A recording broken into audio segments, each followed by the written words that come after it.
do Cordeiro. Aleluia, glória a Deus, amém, aleluia.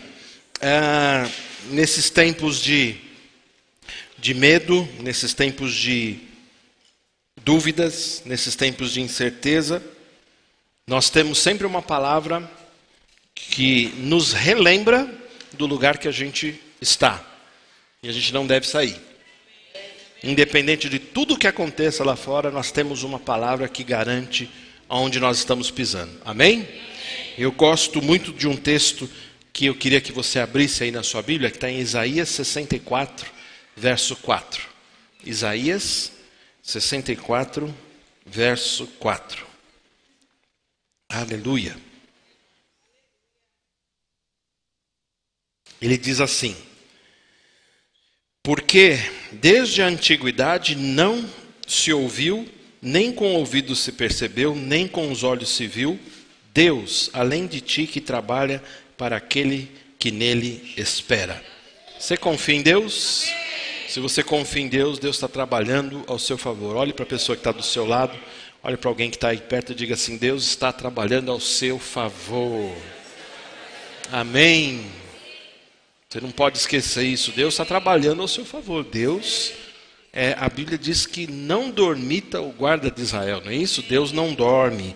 Ele está trabalhando ao seu favor. Sempre está trabalhando por você, para você ser bem-sucedido, para você ser completamente abençoado. Eu gosto quando Paulo faz essa referência, já na ótica do Novo Testamento, não é?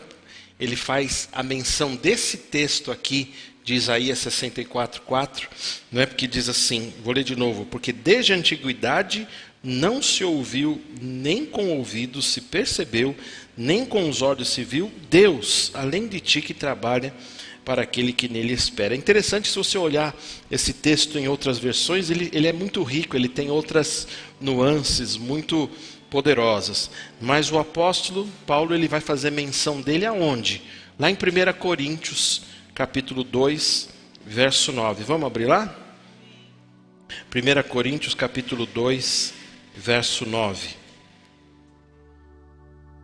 Então Paulo está fazendo a menção desse texto, só que com a ótica do Novo Testamento.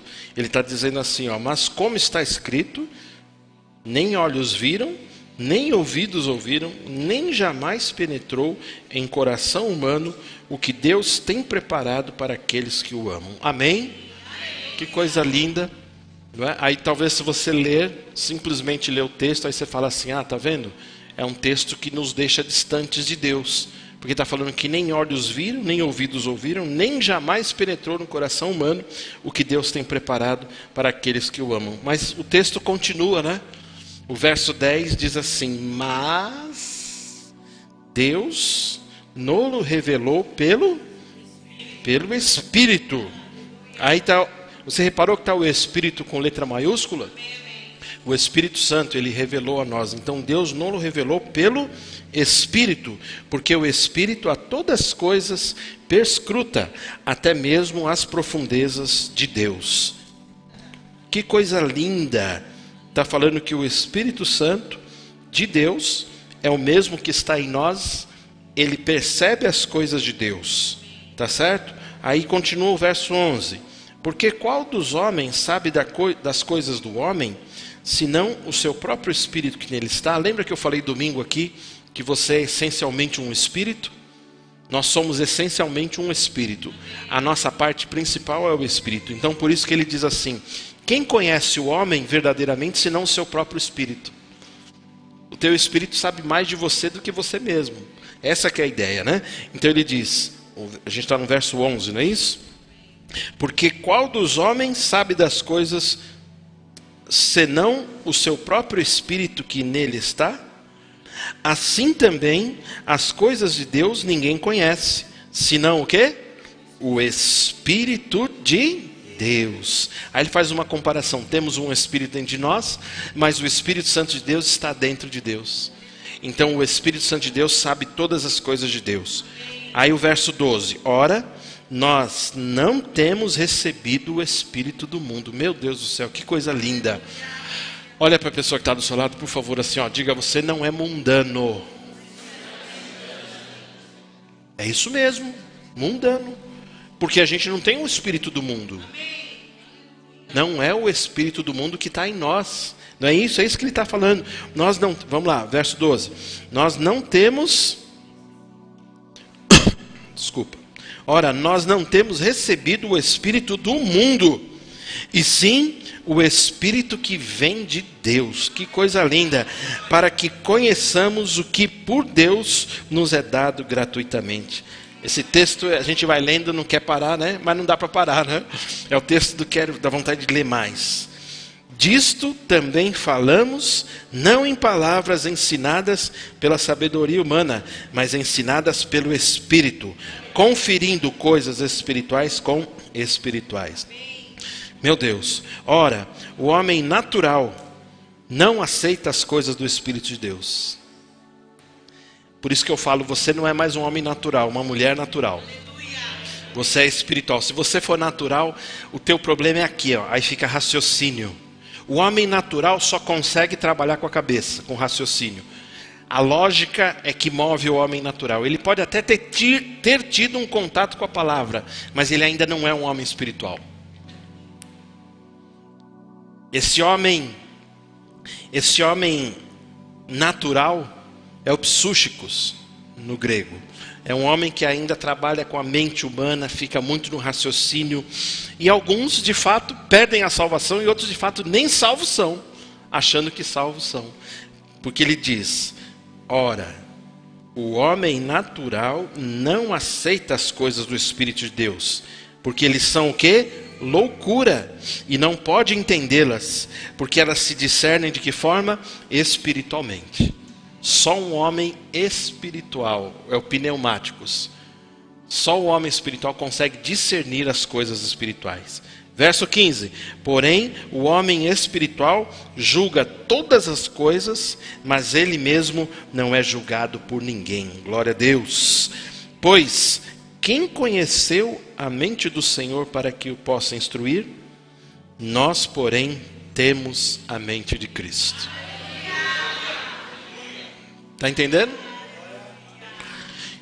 Se você fizer um resumão com a melhor essência desse texto, está dizendo assim que Deus compartilha a sua mente com seus filhos. Ele quer que você perceba a vontade dele em todos os momentos da sua vida. Ele quer compartilhar a vontade dele que ele tem para a sua vida. Ele quer te avisar de coisas, tanto é que a Bíblia diz que Deus não fará coisa alguma, se antes não revelar aos seus filhos, aos profetas, à igreja dele. Então Deus quer revelar para você, Deus quer compartilhar com você coisas poderosas e maravilhosas.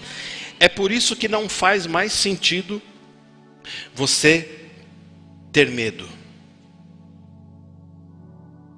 O medo é uma condição que nós fomos arrancados, ou deveríamos ter sido arrancados, ou esse medo deveria ter sido arrancado de nós. Por quê? Porque o medo não é mais uma condição para quem compartilha do mesmo Espírito de Deus. Pastor, mas tem coisas que vêm para nos assustar. Não tem problema. Por quê? As coisas do Espírito de Deus, elas são muito mais fortes, elas me sustentam, elas fazem todo o sentido, tanto para o meu raciocínio humano, quanto para a minha sabedoria espiritual, para o meu espírito. Então, qualquer situação que venha, quaisquer desafios que se lhe apresentem, seja quais forem eles, você pode dominá-los, você não precisa ficar com medo, você pode ter a certeza de que Deus está te guardando e que Deus está trabalhando ao seu favor. Ele quer compartilhar a mente dele, ele quer compartilhar a vontade dele com você. Abra comigo em outro texto, que você nunca leu, 1 Tessalonicenses, capítulo... Esqueci. 1 Tessalonicenses, capítulo 5. Será que é isso? 5, verso 9.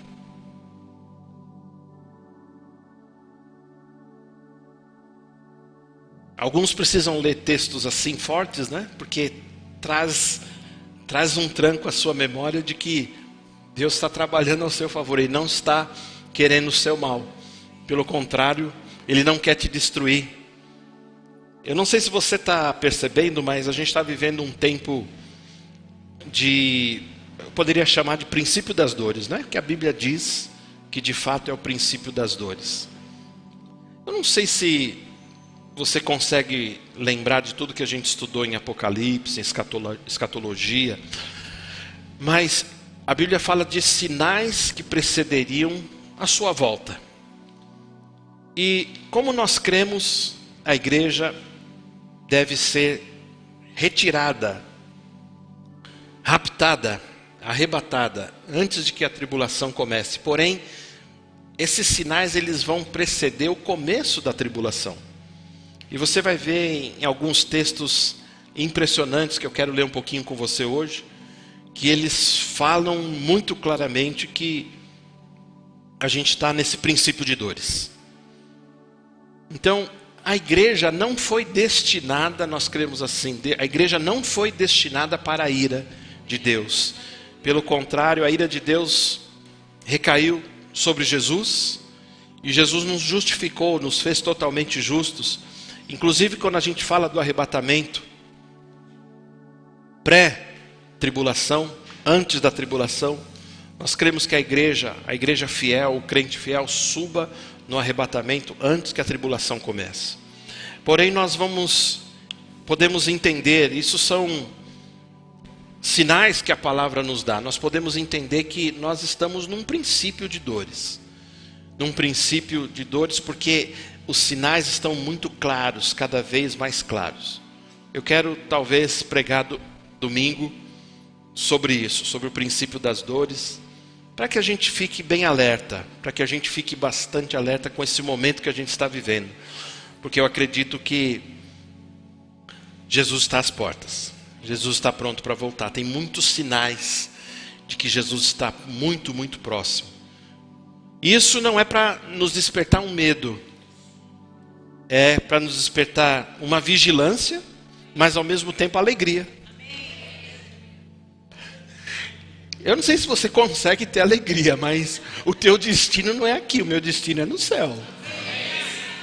Tudo que você provou das coisas mais maravilhosas aqui na terra, no céu, elas são incomparavelmente melhores. Não dá nem para a gente fazer uma comparação, é incomparável, não é isso? Então as coisas do céu são melhores. Então, se você não está alegre para ir para o céu, comece a rever os seus conceitos. Porque a gente vai para o céu. O céu é muito melhor. Amém, gente? Tem algumas pessoas que falam assim, ai não, pastor, eu quero casar antes. Não queira, casar não é tudo na vida, meu filho. Não. Mas é que não, rapaz, fica na bênção, fique em paz. Ah, pastor, eu não realizei meus sonhos.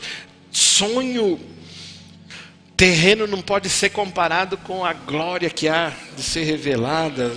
A gente precisa pensar nessas coisas.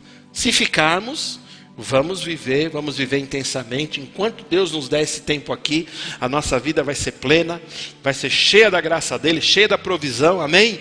Mas, se ele voltar, e ele vai voltar, nós precisamos estar preparados e cada vez mais felizes que ele vai voltar, amém? E esse texto ele fala justamente que nós não fomos destinados para a ira que vai vir sobre a terra. Então veja lá, 1 aos Tessalonicenses 5, verso 9, porque Deus não nos destinou para o quê? Para a ira, mas para alcançar a salvação mediante nosso Senhor Jesus Cristo, que morreu por nós, para que quer vigiemos ou quer durmamos, vivamos em união com Ele. Então ele está dizendo aqui que ele morreu, não é? Jesus morreu para nós, para que a gente viva hoje em vigilância. Vigilância para quê? Para o arrebatamento. Vigilância para o arrebatamento da igreja. Agora ele está falando, se você não for arrebatado, ele está considerando a possibilidade de você dormir. Dormir é morrer no Senhor. O crente que morreu, a gente usa a palavra morreu, ele dormiu no Senhor. E ele não está no sono da alma, como alguns ficam falando, está lá no sono. Não, ele já está na presença do Senhor. Só que a Bíblia diz, o próprio Paulo, né, nesse texto de Tessalonicenses, se você olhar desde o começo, ele vai falar muitas coisas sobre o quê? Sobre o arrebatamento. Não vai abrir lá, mas 4,17 de 1 Tessalonicenses fala claramente, não é? Que a igreja vai ser arrebatada. Então ele está ensinando sobre o quê? O arrebatamento. Por que ele diz que a igreja não foi destinada para a ira? Porque nós cremos que a igreja é retirada antes que a ira de Deus caia sobre essa terra. O que vai ser a ira de Deus, irmãos? A grande tribulação. Período de 7 anos, 3 anos e meio, depois mais 3 anos e meio, onde o falso profeta há de se levantar. Quem ficar aqui vai encontrar a falsa paz. Quem ficar aqui vai ver um líder se levantando, uma liderança, onde vai conseguir fazer uma série de coisas. Por isso que você precisa ficar atento e não ficar vislumbrado ou deslumbrado com as coisas do mundo. Todas as coisas que o mundo está fazendo é para preparar o quê? Um grande cenário para o anticristo. Há um grande cenário sendo preparado para a vinda do anticristo. O anticristo, cremos que ele já seja nascido. Ele pode ser um menino, um adolescente ou de repente um jovem. E quando você lembra que a gente estudou aqui escatologia, não sei se você lembra, mas ele vai ser levantado, não é isso? Vai ser levantado como uma liderança mundial. Você percebe que tudo está se preparando para aquela famosa dita, a globalização. Você lembra essa palavra quando começou há uns 10, 15 anos atrás? Todo mundo achava bonito, não é? Porque começou essa palavra globalização. Aí tinha muito nas empresas as certificações. Lembra do ISO? O ISO 9000, o ISO 9001, lembra disso? As empresas precisavam ter, era uma coisa que é como se fosse uma regra para todo mundo, seja uma igreja de país A, B ou C, todos tinham que ter. Depois, uma série de regras trabalhando para tentar globalizar. Aí eles cogitavam a possibilidade de se ter o quê? Uma única moeda, e hoje já consegue-se uma única moeda, o euro, não é? Tem vários países da Europa, tudo desconfigurando o que Deus fez. Porque Deus estabeleceu o quê? Os países independentes. Não é para fazer uma coalizão de países. Isso nunca foi a vontade de Deus. Agora, isso é sinal de quê? De que o palco está sendo preparado para o anticristo. Só que esse texto está dizendo que ele morreu por nós. Para quê? Para que se a gente vigiar até a volta dele, ou se viermos a morrer, nós estaremos com o Senhor. Então não fica com medo, não é tempo, olha para o pastor, não é tempo de medo. É um tempo de coragem, é um tempo de alegria. Nós somos o povo mais feliz dessa terra. Porque independente do que aconteça, a gente sabe viver a vida muito bem, não sabe? Porque se Deus nos der anos de vida aqui, nós vamos saber aproveitar com alegria, glorificando a Ele em todos os nossos atos. Agora, se Ele nos chamar, nós estaremos com Ele. Aquele texto de Romanos 4 diz aqui, se vivemos, para o Senhor vivemos, se morremos, para o Senhor morremos. De sorte que quer vivamos ou morramos, nós somos do Senhor. Aleluia. Irmãos, então não é um tempo de você ficar com medo. Não fique com medo, é um tempo de coragem. É um tempo de continuar com a sua ousadia. Continua com as suas palavras daquilo que você crê. Nenhuma praga vai chegar à minha tenda. Não vou ficar doente. Se vier, vai bater em mim e vai morrer. Eu creio, eu falo. Aquilo que eu falo é aquilo que eu vou me servir. Aquilo que eu vou me servir da palavra. Tudo que o homem plantar com a sua boca, ele vai colher para a sua vida. Então eu preciso ter essas declarações. Então o que acontece? Eu quero só que você veja algo aí. Que nós não fomos destinados para a ira de Deus. Por quê? A igreja de Deus é algo abençoado. É uma agência abençoada. Filhos e filhas abençoadas, benditos do Senhor. Ele quer encher cada vez mais você e a mim, nos alegrar de tal forma que nada nessa vida nos corrompa, nada nos entristeça. A gente faz menção à igreja primitiva, não é? Que tanto sofreu, a igreja que tanto apanhou. morreram diante do Senhor. Existem relatos, irmãos, que os cristãos antigamente, quando iam morrer, não é? Na arena, alguns nem esperavam os leões atacarem, eles iam ao encontro dos animais. Falaram assim, eu estou me entregando, vem, acaba logo com a minha vida, que é para o Senhor que eu estou morrendo. Olha que coisa linda. E hoje, o que a gente está vivendo? Não estou falando que somos nós, mas a gente está vivendo uma igreja fraca, que tem medo de um vírus. Não é assim? Nós vemos como a igreja se acovardou em tantos lugares desse mundo. Por causa de uma narrativa, algumas pessoas simplesmente ficaram aterrorizadas. Hoje existem pessoas que estão vindo, né, tendo doenças da alma, né, por causa de tanto medo que foi incutido nelas. Aí eu pergunto, será que não era a hora da igreja já estar preparada? Será que não era a hora de a igreja se levantar? Será que não era a hora de crentes fervorosos, sem medo nenhum, sem medo mesmo? Não, medo é uma palavra que não pode mais fazer sentido para o cristão. E a gente... Lembra que eu falei do psúchicos, o homem racional, a mulher que fica racional? Não, a gente precisa ser cuidadoso, pastor. Como é que é esse negócio? Ou eu sou corajoso ou eu sou cuidadoso. Por quê? Porque eu não estou falando que eu vou ser um menino inconstante, fazer bobagens, fazer coisas que não tenham responsabilidade, mas o que eu estou dizendo é que o sentido desse mundo, a ordem deste mundo, as coisas deste mundo não fazem mais sentido para um cristão. O cristão tem que entender assim, se eu tenho um chamado, Deus me chamou, se eu vou viver, é para Ele que eu vou viver. As pessoas, elas têm medo de perder a vida, e todos nós temos, de alguma maneira nós temos. Mas eu já falei isso aqui várias vezes. Sabe por que Deus protege a igreja? Você sabe por que Deus tem protegido você? Porque a gente tem um propósito ainda nessa terra. A gente tem um propósito de levar a salvação para as pessoas. A gente tem um propósito de pregar a palavra. Lembra aquele vídeo que a gente colocou aqui? A gente tem um propósito de levar a luz para as trevas. É por isso que nós estamos debaixo de um propósito. Então, aquela frase que se falava, né? Quem tem promessa não morre, está errada. Na verdade, quem tem propósito não morre. Se você tem um propósito na sua vida, e você tem um propósito, você não vai morrer, antes você vai viver para contar as bênçãos do Senhor. Amém, gente? Então, Deus nos chamou para quê? Não para ira, mas para sermos o quê? Para sermos o quê? Abençoados.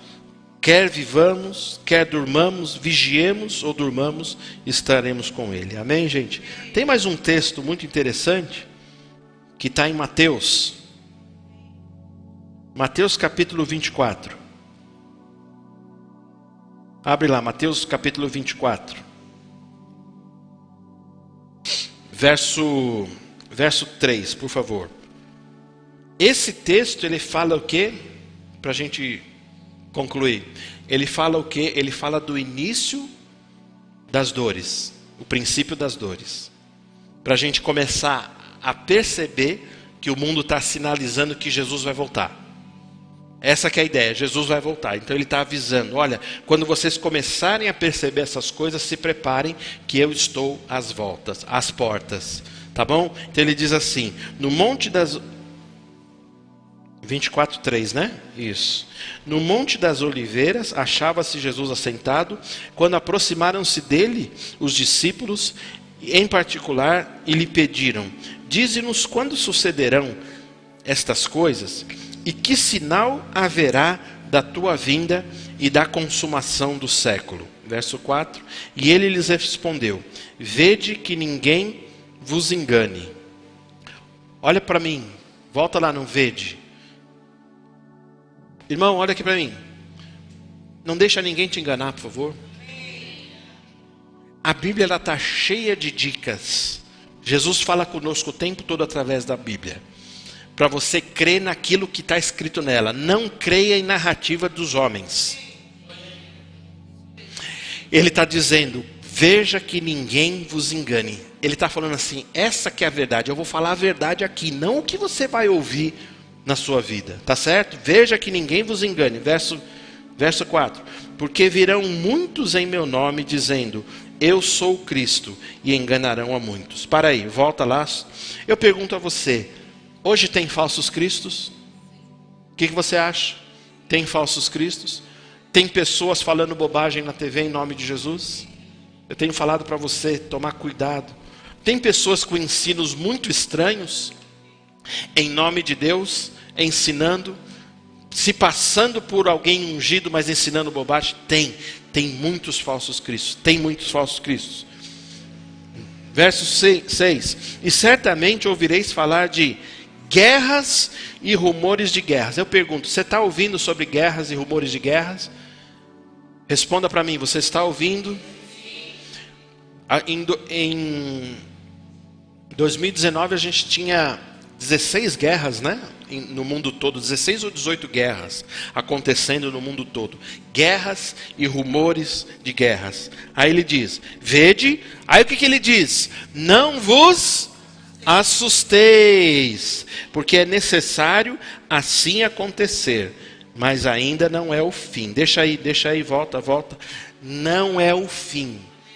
A ideia é que você precisa ficar atento. Por isso que eu já falei para você, se você for inteligente, você vai desligar a mídia comum. A mídia comum hoje está tudo contaminada, é tudo marrom, não presta. 80% do que eles falam é tendencioso e tem muita mentira enrustida. Eles falam uma coisa para você. É interessante que às vezes eu vou conversar com uma pessoa, a pessoa me traz uma notícia assim, aí eu falo assim, irmão, por favor, não é isso. Como não? Eu ouvi.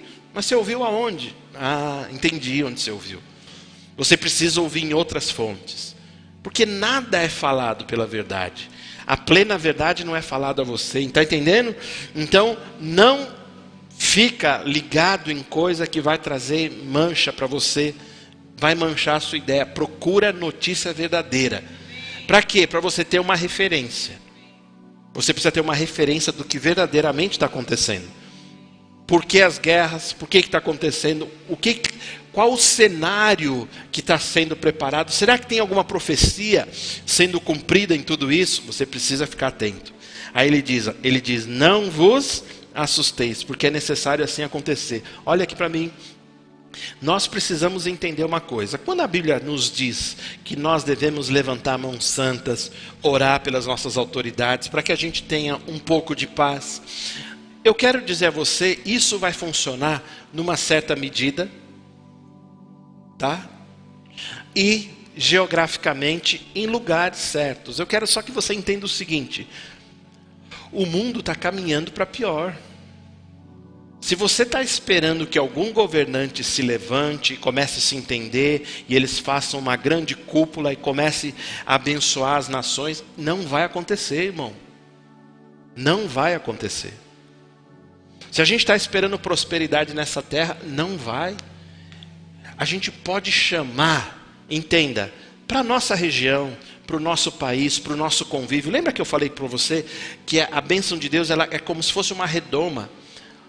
Ela nos acompanha, como se fosse a nuvem da glória acompanhando a igreja. Onde quer que a gente vá, seja no meio de uma guerra, seja no meio de um deserto, nós vamos ser abençoados, porque a gente tem a bênção de Deus. Amém? Mas entenda, o cenário mundial só vai piorar. Ou você está achando que as nações vão entrar num acordo? Você acha que o Kim Jong-un vai se converter? Vai começar, gente, desculpa aí que eu ameacei apertar uns botões lá dos mísseis balístico intercontinental. Não vou mais fazer, vou para a igreja agora. Você acha que ele se converteu? Ou Xi Jinping, você acha que ele também falou, gente, desculpa aí pelo cavalo de Troia aí que foi fabricado aqui e eu joguei para o mundo, desculpa aí, viu?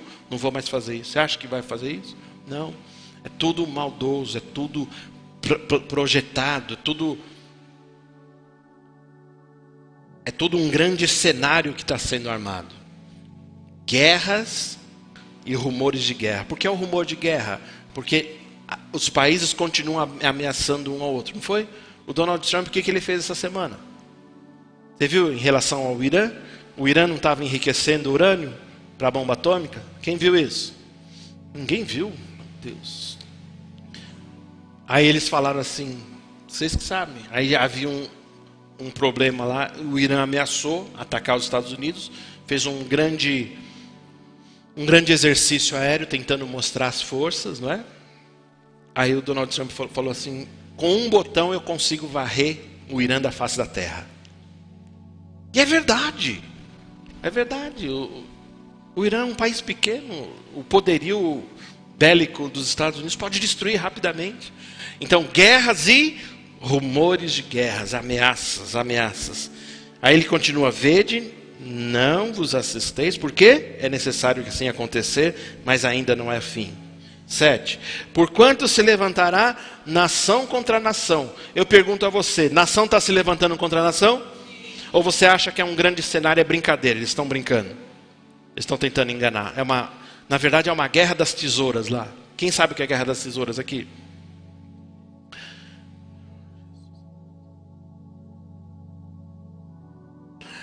Tá bom. Ou você acha que é uma brincadeira que eles estão fazendo? Não é. É uma nação contra nação. Reino contra reino. Haverá fomes e terremotos em vários lugares. Alguém está vendo isso? Ou você acha que é tudo mentira? Verdade. 8. Porém, tudo isso é o quê? Princípio das... O que é princípio das dores? É uma alusão que se faz a uma mulher que vai ter um bebê. Começa a ter as dores. Quando começou a ter dores, significa o quê? A contração começa a aumentar, não é isso? Aí, não é assim, Vilma? Aí o médico fala assim: ó, conta aí, se as contrações forem compassadas um certo período de tempo menor, já fica atento que o bebê está às portas. Essa que é a ideia. Algo vai acontecer, um bebê vai nascer. Verso 9. Então sereis atribulados e vos matarão. Ele está falando para a igreja. A igreja está atribulada? A igreja está morrendo hoje, irmãos? Muitos cristãos estão morrendo no mundo. Você sabia disso? Muitos cristãos estão sendo degolados, enforcados. Nós no Brasil temos uma condição muito abençoada. Mas muita gente está morrendo ao fio da espada. Sereis atribulados e vos matarão, e sereis odiados de todas as nações por causa do meu nome. Eu digo, volta lá. A igreja é odiada? A igreja verdadeira é odiada ou não é? É, por quê? Você vê todo um cenário, não é? Todas as pessoas investidas de poder no Congresso, querendo apagar o que? Os valores da igreja, os valores fundamentais de Jesus. Odeiam a igreja. Segue. Neste tempo, muitos hão de escandalizar, trair e odiar uns aos outros. Já viu gente que escandaliza? Já foi traído? Já foi odiado? Se prepare. Pessoas que talvez você ajuda, mas são pessoas que te traem, que te odeiam. É o tempo, são sinais, você precisa perceber isso. Às vezes pais traindo filhos, filhos matando pais. É uma coisa triste, é uma coisa que não deveria, seria inconcebível num outro tempo, mas é um sinal do princípio das dores. Continua: levantar-se-ão muitos falsos profetas, enganarão a muitos. Você tem visto como igrejas onde a mentira é pregada são igrejas que são lotadas, cheias? Já viu isso? Já reparou isso no Brasil, sim ou não? Eu não estou falando que são todas, mas muitas igrejas onde a mentira é pregada é onde está cheio. É assim ou não é?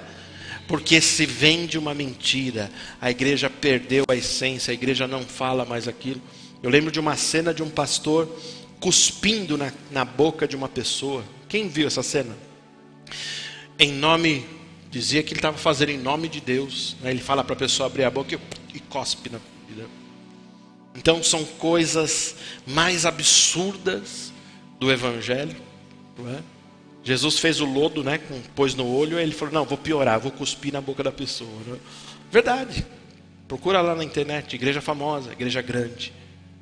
Falsos profetas. Por isso que você tem que tomar cuidado com quem você segue. Você tem que cuidar com quem você segue. Levantar-se-ão falsos profetas e enganarão a muitos.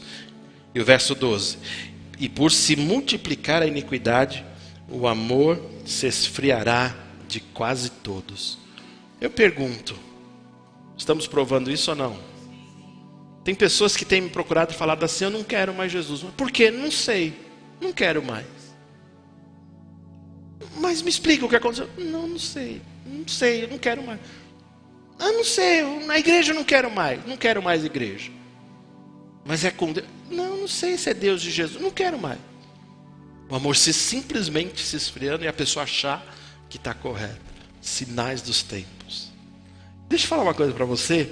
O amor de quase todos vai esfriar, mas não precisa ser o seu.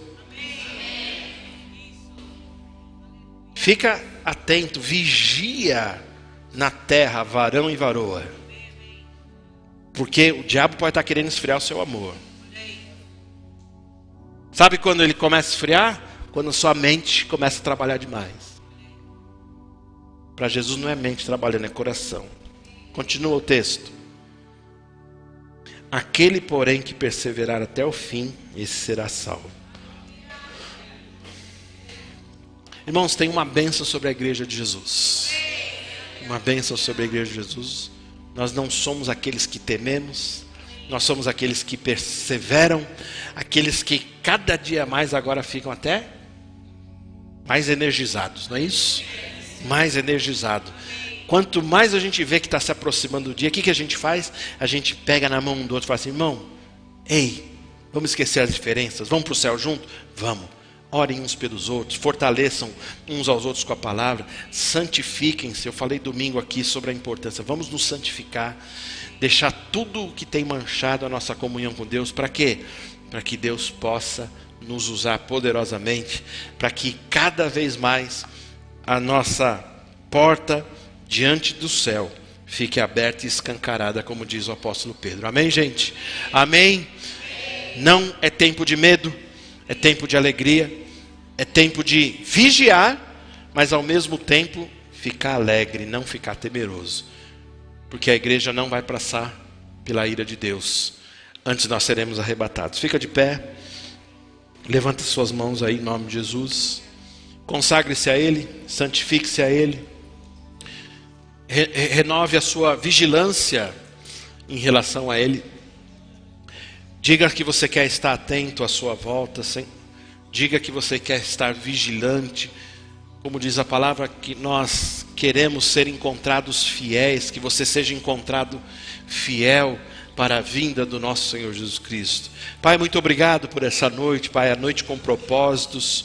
O teu povo se reúne aqui para orar no teu nome, para termos vitórias como nós sempre temos, e a tua palavra nos garante as grandes vitórias. A tua igreja, ela continua caminhando em vitória.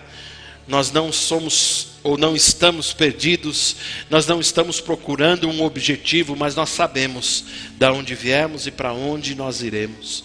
Obrigado, Senhor, porque ainda que as coisas estejam prontas para acontecer, o grande cenário se preparando, cada vez mais a igreja se enche da glória do Senhor, da presença do Senhor. Nós não vamos temer, nós não vamos esmorecer, pelo contrário, nós vamos nos fortalecer no Senhor, na força do seu poder, preparados para a volta de Jesus.